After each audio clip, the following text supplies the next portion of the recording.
One last brushstroke before sobriety. Joseph Metzger was gonna get clean. He was done. After tonight. Because he had to shoot up tonight. He fucking had to.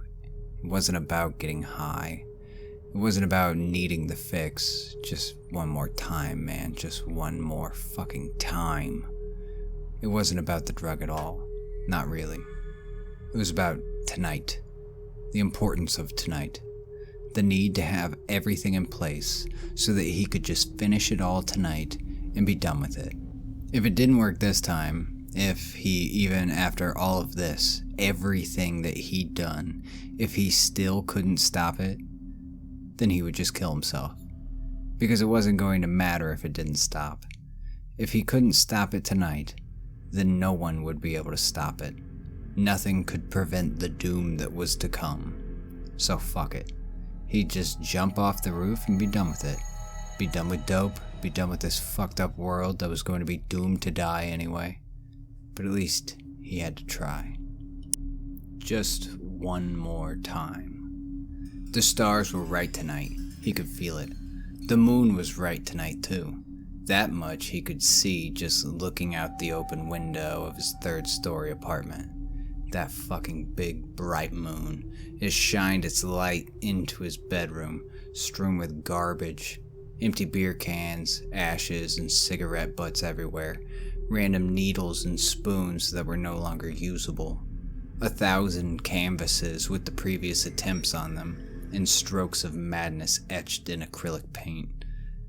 It was the same window that he would jump out of later tonight, if this last effort didn't work. A blank canvas lay on the floor in one of the only cleared spots in the room.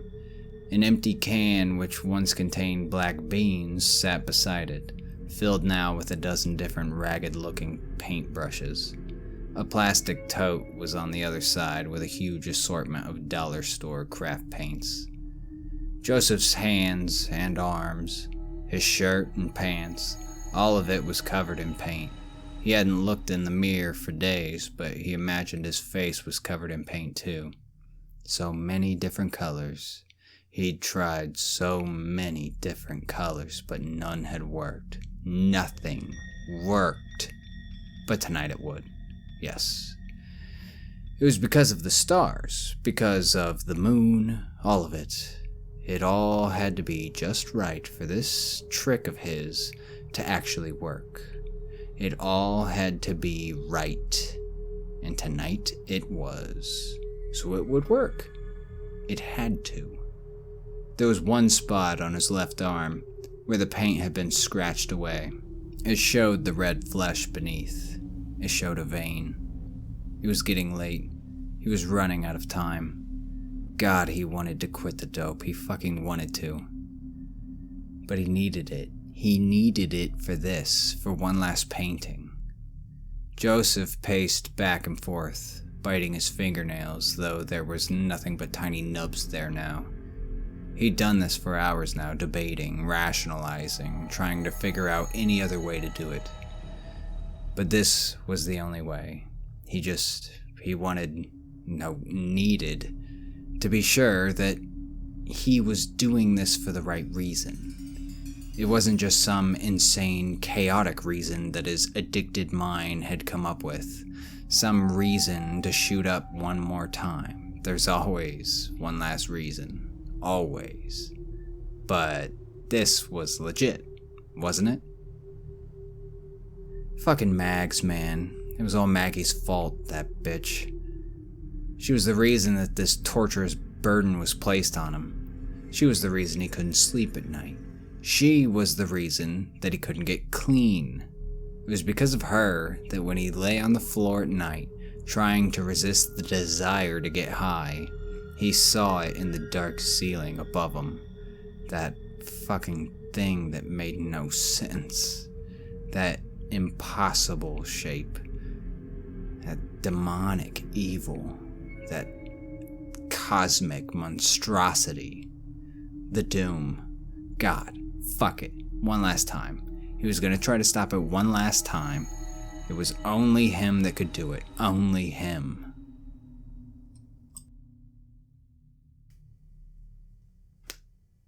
He'd met Maggie in rehab about 6 months ago. They were both getting clean, had been clean for about 2 weeks. It was going fine until she told him about her dreams. They'd got onto the subject one time when they were talking about their rock bottoms in a group session. And then the conversations had strayed into the fucked up shit, the trauma and stuff that had gotten everyone hooked in the first place. Everyone had fucked up stories. You usually don't start shooting up dope without one. And many of them were much more fucked up than Joseph's own story was. But it was Maggie's that stood out to him. He had to find her after the session, have her elaborate. He had to know more about it. There was something in her story that he connected with. Something that felt so familiar. But he couldn't figure out what it was. It was like a fleeting sensation of deja vu when she described the dreams that she used to have as a kid. It was like he was remembering a forgotten memory, a forgotten dream. They started when I was, I think, 7, Mags told him, as they smoked at the tables in the yard. That's at least the farthest back that I can remember. And I don't really remember much about them, you know. I just remember being scared. But I assume that they were the same kinds of dreams that I had later, when I was a teenager, right before I started using. So, what were the dreams though? Joseph said, stubbing out his cig and sparking a new one. What was in them? You started to talk about it in there, but, you know, time got away. She looked at him with brown eyes that were tired and sad and maybe even a little afraid. Not of him, of the memory. Joseph knew that he shouldn't have pried. No, don't make someone go back to the triggers when they are trying to get clean. But he had to know. He wouldn't be able to stop thinking about it until he learned it. Best just to ask now, just to see if... You don't have to talk about it, you know. If it's going to be an issue for you, I totally understand. But he really wanted to know. No, Maggie said, getting out another of her own cigarettes. She smoked Camel Lights while he smoked Marlboro Reds. It was good while they were in there, because they never ended up bumming off of each other. No, it's fine, she said, lighting up. I can tell you. Joseph waited, smoking. Well, it was my mom that told me about it. Only after we started going to therapy when I was in high school and started getting into trouble. She said that when I was little I would tell her and my dad about how I used to leave my body when I went to sleep. Like a lucid dream, or like an out-of-body experience. Well, they didn't think anything of it at first, 'cause, you know, everyone basically leaves their body when they sleep, you know. You go and see weird shit. Kids don't really know how to describe their dreams, but I started being able to tell her about things that happened when I was asleep. It started to freak her out. I told her that I saw it when she cut her hand doing dishes one night after I'd gone to bed. She thought I just heard the noise in my sleep, the yelling and the ambulance coming. That I just internalized those things and made some kind of story up in my mind to explain it to myself. But Dad was real fucked up when I told him that I saw Mommy going to the hospital last night. But they explained it away, both to me and maybe more to themselves than anything else. But stuff like that kept happening. So they were out-of-body things then. Out-of-body experiences had always been a fascination of Joseph's. He'd never personally had one, but he had tried many times back in his spiritual days before he started using. When he used to meditate and do yoga and shit. Yeah, Maggie said. Yeah, I think so. My mom started to think so too, after I saw my dad die in a car crash while he was on a business trip in Denver. It was so real. I was there. Scared me so bad that I woke and went to my mom's room. Told her that Dad was hurt really bad. That someone in a big truck hit his car and rolled it over. And he was bleeding really bad and yelling for us. Maggie started to cry and then she laughed, wiping away her tears. She tried to take a drag, but the cigarette had gone out. She relit it and then continued. She had a horrified look on her face. I mean, what a fucked up thing for a kid to say to you in the middle of the night, right? Yeah. But she just told me that I had a bad dream and to go back to sleep. I didn't. I couldn't. I just stayed awake until the morning. And that day, my mom got a phone call. She started crying again, but only for a second. So he really did, Yeah, she said, and her voice cracked when she did. Yeah, he died, and I saw it. I knew it was real even back then. And that was when shit just started to really go downhill for me. I stopped sleeping. I would just keep myself awake for days and days. I looked so fucked up as a kid. Even worse than I looked when I was a junkie. My mom tried taking me to doctors and stuff. Thought it was insomnia from anxiety and the trauma of Dad dying and everything. But it wasn't insomnia. I was tired. I could sleep if I wanted to. But I didn't want to. I never wanted to. She would have to hold me down at night and force sleeping medicine into my mouth. And even then, I would just spit it back out.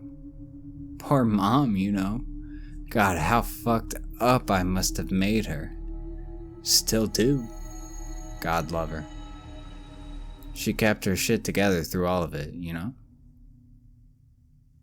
My mom too, Joseph said, thinking of the stress he'd put his own poor mother through over the last 4 years. All the heartache, the pain. Him stealing from her, but her still opening her home to him every time he came crawling back, swearing to God that he was going to get clean this time. They were both silent for a minute. Then, finally, Maggie spoke. But that wasn't really what you were asking about, was it? She said. Those weren't the dreams you wanted me to tell you about, huh? Well, Joseph felt terrible for wanting to ask more. She was obviously feeling a lot, talking about all of it. But he did want to know. He wanted to know so bad. Only as long as it's not gonna fuck you up to talk about it. I can tell you about them, Maggie said. 'Cause those ones I remember really well. She told Joseph a long story about a downward spiral in her dreams that happened right before she started using dope. About how her waking life was getting worse and worse, and as it declined, her dreams became more and more terrifying. She said that she stopped having the usual out-of-body dreams, or at least she thought she had at first, and she started to see the same thing every night. A thing that terrified her to her core. She struggled to find the right words. It was something that couldn't be explained. And I don't mean in the same way that most dreams are hard to explain. Those are hard to explain because they're hard to remember. Those things, they make sense to you when you're in the dream, and they continue to make sense after you wake up, at least for a short time. This thing that I saw, it never made sense. It can't make sense. It's not supposed to make any fucking sense. It never did in the dreams, and never did when I was awake either. And I remember my dreams, every single one, always have. I remember my dreams like you would remember yesterday. Joseph thought about telling her that he couldn't remember fucking shit from yesterday, but stayed silent. The only time that it ever made sense was when I was using, she said. When I shot up, I would see it then too, even though I was awake, or partially awake, sometimes. But I would be able to start to comprehend it. What was it? In a word, evil. Joseph didn't know what to say. Or at least it was not good, she said, looking at Joseph, trying to see if that made any sense at all to him. There was this desperation in her eyes, a hope. Like she was finally so close to having someone, anyone that could understand what she had gone through. Maybe this boy from rehab would finally be the one. Joseph could see the years of hurt in her soul through those sad brown eyes. He could see the years of trying to talk to therapists, trying to get them to understand what she'd gone through. I think so, Joseph finally said. Like, that's what evil is, isn't it? It's the absence of good. Maggie started crying again. Yes, she said. So then, Joseph hesitated to say what he wanted to say next, knowing that he shouldn't, that he should just fucking leave it where it was and stop making her talk about it. But he couldn't help himself. So then what does evil look like?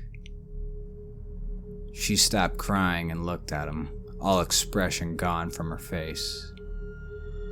It is empty, but has shape, she said. Her blank tone freaked him out. It is nothing, but it is a reflection of everything. It is hungry, but it is eternally complete in itself.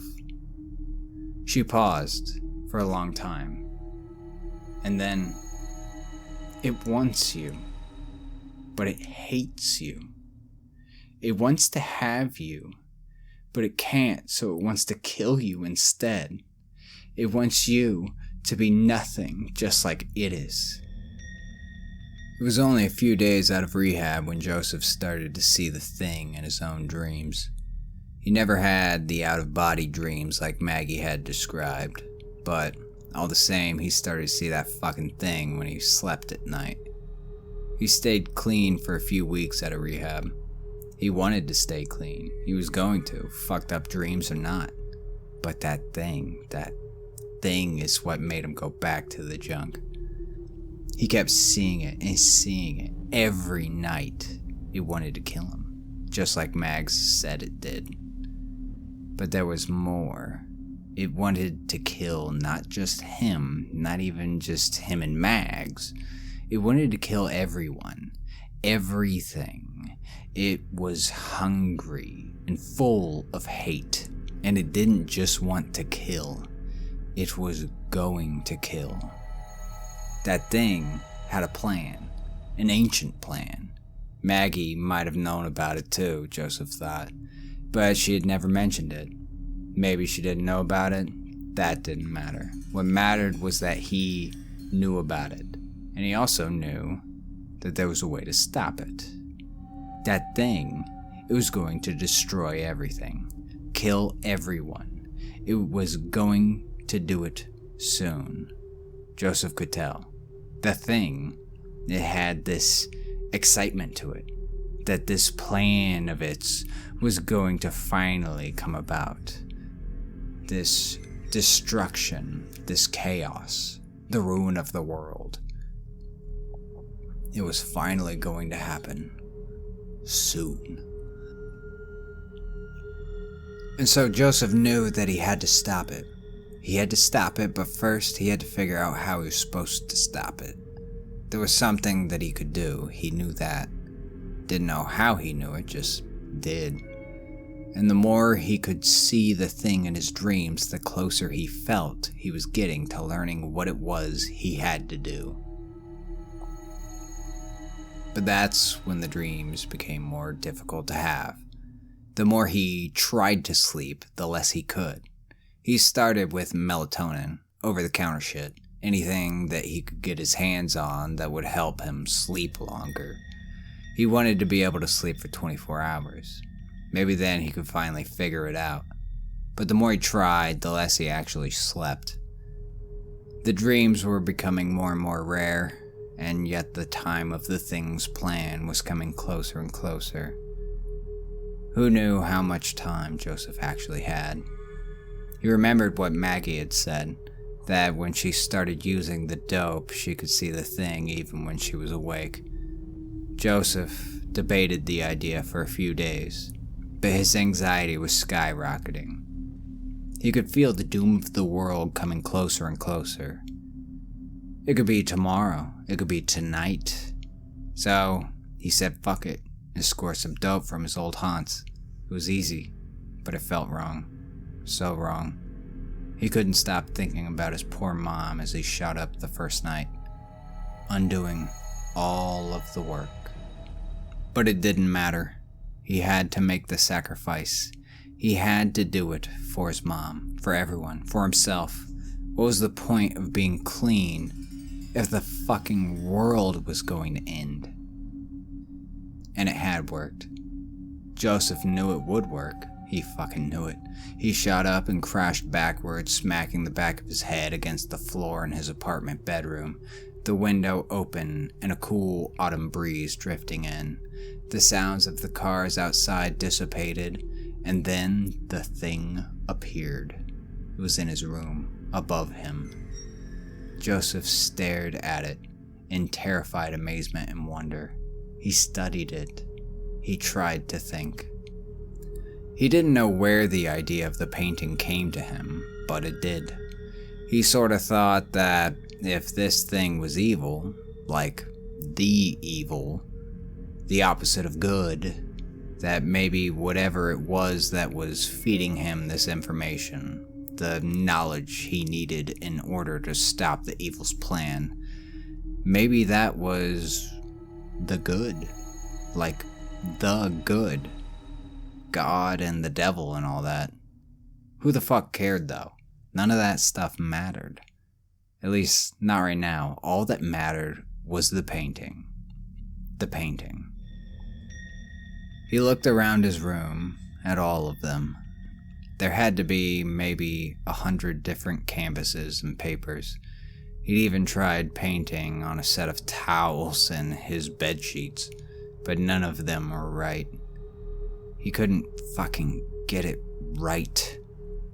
His goal was not to paint the thing itself. That would be impossible. But it was something akin to that. Something like it. Something that could stop it. They were abstract. They were madness. They made no sense to anyone but Joseph. And even to him, they made little actual sense. But he knew that he was getting closer. And he knew that tonight was the night. It was all leading up to this. It was tonight or never. It had to be. He knew that too. Finally, he shot up, leaned back for a second and felt it. Then, before it was too late, he bent over the canvas and grabbed a brush. The thing was there in his room too. It was watching him. It hated him. It hated him even more now because it knew what he was doing. Ever since he painted the first one, the thing knew what he was doing.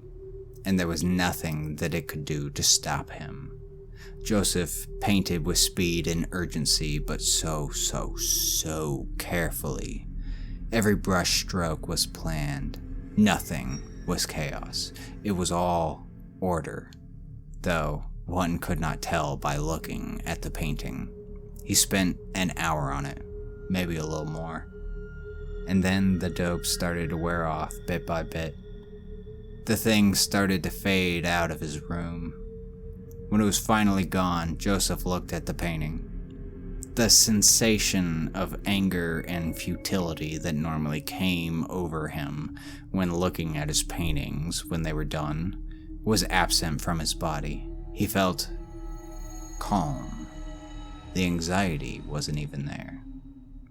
He had done it. Prevented the doom. Not for good, but for a while. Another 1,000,000 years, maybe. But that didn't fucking matter. That would be someone else's problem. He'd be long dead by then. And he was glad that he wouldn't have to throw himself out the window tonight. He did feel a sick anticipation about having to see the thing again. Maybe in his dreams.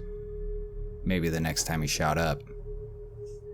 But he wasn't gonna shoot up anymore, right? That was done. Fuck that shit. He only did it so that he could save the world. He wasn't trying to get hooked on it again.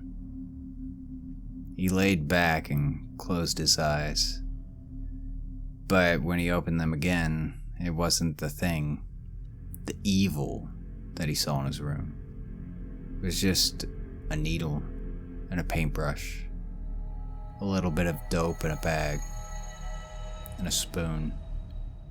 He looked at it for a long time. A very long time. And then the itch of addiction started up in him. And he decided that it would probably be okay to shoot up just one more time. Just one, though. After that, he was done. After the rest of the bag was gone. After that, he was done for sure.